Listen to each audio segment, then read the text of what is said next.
ఆనందానికి అవతారంగా భక్తులచే పరివేష్టితులై ఉండేవారు. ఒక్కొక్కప్పుడు బాబా నీతిని బోధించే కథలను చెప్పేవారు.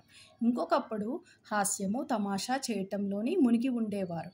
ఒక్కోసారి సూటిగా మాట్లాడేవారు, ఒక్కోసారి కోపోద్రిక్తుడై అరిచేవారు.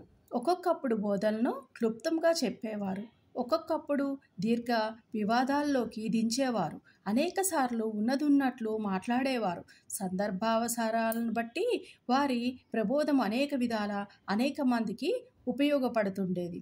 బాబా జీవితము అగోచరము. అది మన మేధాశక్తికి, భాషకు అందుబాటులో ఉండేది కాదు.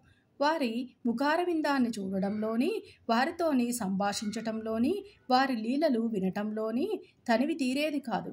వర్షబిందువులను లెక్కించగలము, తోలు సంచిలోని గాలిని మూయగలం, కానీ బాబా లీలలను లెక్కించలేము. సాయిబాబా మానవాళి కోసం చక్కని జీవన ప్రణాళికను రూపొందించారు. ఎవరికి ఏది మంచిది, ఎవరికి ఏది చెడ్డది, ఎవరు దేనిని పట్టించుకోగలరు, ఎవరు దేనిని పట్టించుకోలేరు అని వివేచించి ఎవరికి ఏది మంచిదో అదే జరిగేలా ప్రణాళిక రచించారు. సాయి పదంలో నడిచేవారికి మాత్రమే అందులోని పరమార్థం అర్థమవుతుంది. అజ్ఞానము, మూర్ఖత్వము, సోమరితనము పెనవేసుకుపోయిన ఈ లోకంలోని తన దివ్యత్వపు కాంతి రేఖలను ప్రసరించటమే సాయీశ్వరుని కర్తవ్యము. మానవాళిని ఉద్ధరించాలన్నదే సాయినాథుని సంకల్పము. అందుకు బాబా సాధనంగా, ఆయుధంగా చేసుకున్నది మనిషినే. శ్రీ సాయినాథాయ నమః. ఈ పాదాలు ముదుసలివి, పరమ పవిత్రమైనవి. నువ్వు నడిచే దారి పొడవునా నా పాద ముద్రలున్నాయి. అవి నీకు దారి చూపుతాయి. నా పాదముద్రల కోసం వెతుకు, నా అడుగు జాడలను అనుసరించు. నేరుగా నీ గమ్యం చేరుకుంటావు, నాలోనే ఐక్యమవుతావు. విశిష్ట బోధనా మార్గము. సద్గురువు మొట్టమొదట తన శిష్యుల యోగ్యతను కనిపెట్టి వారి మనసు కలత చెందకుండా తగిన బోధ చేసి తుదకు వారి లక్ష్యమైన ఆత్మ సాక్షాత్కారానికి దారి చూపుతారు. ఈ విషయం అందరికీ తెలిసిందే. ఈ విషయంలోని సద్గురువు బోధించిన దానిని ఇతరులకు వెల్లడి చేయరాదనియూ కొందరు అంటారు. అట్లు గురువు బోధించిన దానిని వెల్లడి చేసినచో ఆ బోధలు నిష్ప్రయోజనం అవుతాయని వారి ఆలోచన. ఇది నిజం కాదు. సద్గురువు వర్షాకాలపు మేఘం వంటి వారు. వారు తమ అమృత తుల్యములైన బోధనలను పుష్కలంగా విశాల ప్రదేశాలపై కురిపిస్తారు. వాటిని మనం అనుభవించి హృదయానికి తృప్తికరంగా జీర్ణించుకొని పిమ్మట నిస్సంకోచంగా ఇతరుల మేలు కోసము బోధించవచ్చును. ఇది వారు మన జాగ్రత్తావస్థలోనూ కాక స్వప్నావస్థలో కూడా తెలియజేయు విషయములకు వర్తిస్తుంది.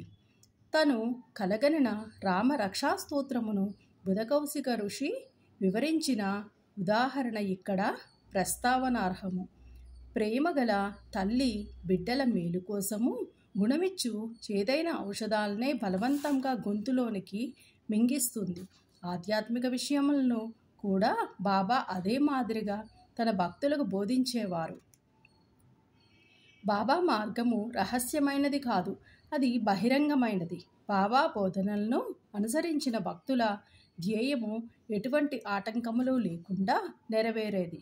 సాయిబాబా వంటి సద్గురువులు మన జ్ఞాననేత్రాలను తెరిపించి ఆత్మ యొక్క బాహ్య సౌందర్యాన్ని కనులారా చూపించి మన కోరికలను నెరవేరుస్తారు. ఇది జరిగిన పిమ్మట మన ఇంద్రియ విషయవాంఛలు నశించి వివేక వైరాగ్యాలనే జంట ఫలాలు చేతికి అందుతాయి. నిద్రలో కూడా ఆత్మజ్ఞానము మొలకెత్తుతుంది. సద్గురువుల సహవాసము చేసి వారిని సేవించి వారి ప్రేమను పొందితే పైన చెప్పినదంతా మనకు లభిస్తుంది. భక్తుల కోరికలు నెరవేర్చే భగవంతుడు మనకు తోడ్పడి మన కష్టాలను, బాధలను తొలగించి మనల్ని సంతోషపెడతారు. ఈ ఆధ్యాత్మిక పురోగతి పూర్తిగా సద్గురువు సహాయం వలననే జరుగుతుంది. సద్గురువును భగవంతుని కొలిచినట్టే కొలవాలి. కాబట్టి మనం సద్గురువు కోసం వెతకాలి, వారి కథలను వినాలి, వారి పాదాలకు సాష్టాంగ నమస్కారం చేసి వారి సేవ చేయాలి. శ్రీ సాయినాథాయ నమః. భక్తులు నా కన్నబిడ్డలు. భగవద్ అవతారమైన శ్రీ సాయినాథుడు మూర్తీభవించిన ప్రేమ రూపము. వారి పాదాలపై పడి సాష్టాంగ నమస్కారం చేసి సర్వస్వ శరణాగతి వేడిన వారినల్లా బాబా కాపాడుతారు. ఎవరైతే భక్తి ప్రేమలతోనూ సాయితత్వాన్ని నిత్యం పారాయణం చేస్తారో వారు అన్ని కష్టముల నుంచి విముక్తులవుతారు. అంతేగాక సాయిపైనే అభిరుచి భక్తి కలిగి త్వరలో భగవత్ సాక్షాత్కారాన్ని పొందుతారు. వారి కోరికలన్నీ నెరవేరి చివరకు కోరికలు లేనివారై ముక్తిని పొందుతారు. భక్తులు వారి వారి అనుభవానుసారము ఇష్టానుసారము తనను ఆరాధించేందుకు బాబా అనుమతించేవారు. బాబా ఒక్కొక్కసారి మిక్కిలి వింతగా ప్రవర్తించేవారు. ఒక్కొక్కప్పుడు పూజాద్రవ్యముల పళ్ళెమును విసిరివేస్తూ ఉగ్రావతారం దాల్చేవారు. అటువంటి సందర్భముల్లోని బాబాను సమీపించడానికి ఎవరికినీ ధైర్యం సరిపోయేది కాదు. బాబా ఒక్కోసారి భక్తులను తిట్టేవారు, ఒక్కోసారి మైనం కంటే మెత్తగా కనిపించేవారు. అటువంటి సమయాల్లో బాబా శాంతి క్షమలకు ప్రతిరూపంగా కనిపించేవారు. బయటకి కోపంతో ఊగిపోతూ కళ్ళెర చేసినప్పటికీ వారి హృదయం మాత్రం మాతృహృదయం వలె అనురాగమయం. వెంటనే వారు తమ భక్తులను ప్రేమతో దగ్గరకు తీసి, నేను ఎల్లప్పుడూ ఎవరిపైనా కోపించి ఎరుగను. తల్లి తన బిడ్డలను ఎక్కడైనా తరిమివేయునా, సముద్రం తనను చేరు నదులను ఎప్పుడైనా తిరగగొట్టునా నేను మిమ్మల్ని ఎందుకు నిరాదరిస్తాను? నేనెప్పుడునూ మీ వెంటే ఉండి పిలిచినా పలుకుతాను. నేనెప్పుడునూ కోరేది మీ ప్రేమను మాత్రమే అనేవారు. బాబా ఎప్పుడు ఏ భక్తుడిని ఎలా ఆశీర్వదిస్తారో ఎవరికీ తెలియదు. అది కేవలం బాబా ఇచ్చపై ఆధారపడి ఉండేది. షిరిడి సందర్శనంలోని ఒక ప్రత్యేక విశేషం ఏమిటంటే, బాబా అనుమతి లేనిదే ఎవరునూ షిరిడి వెళ్ళలేకపోయేవారు. వెళ్ళాక బాబా అనుమతి లేకుండా ఆ ప్రదేశాన్ని విడిచిపెట్టలేకపోయేవారు. బాబా అనుమతి లేకుండా ఎవరైనా షిరిడి విడిచి వెళితే వారు ఊహించని కష్టాల బారిన పడేవారు. బాబా ఎవరినైనా ఇక షిరిడీ నుంచి బయలుదేరమనియూ చెబితే ఇక షిరిడీలోనే ఒక్క క్షణం కూడా ఉండరాదు. సెలవు తీసుకోవటానికి బాబా వద్దకు భక్తులు వెళ్ళినప్పుడు బాబా వారికి స్పష్టంగానో లేక సూచనప్రాయంగానో కొన్ని సలహాలను ఇచ్చేవారు. ఎవరైనా సరే బాబా ఆదేశానుసారం నడిచి తీరవలసిందే. బాబా సలహా సూచనలకు వ్యతిరేకంగా ఎవరు ప్రవర్తించినా ఊహించని ప్రమాదాలేవో ముంచుకు వచ్చేవి. బాబా ఆజ్ఞను ధిక్కరించేవారు ప్రమాదాల పాలవుతారు. బాబా ఆజ్ఞానుసారము నడుచుకునేవారు రక్షించబడతారు. నిజానికి బాబా అందరి మేలు కాంక్షించేవారే కదా. మాట వినని వారిని కష్టాలు పాల్చేయడం ఏమిటనియూ ఎవరికైనా అనుమానం రావచ్చు. ఇక్కడ మనం బాబా సూచనల్లో భావాన్ని జాగ్రత్తగా అర్థం చేసుకోవాలి. బాబా తన అవతార కాలం మొత్తంలోని భక్తులకు ఏది మంచిదో అదే చేశారు.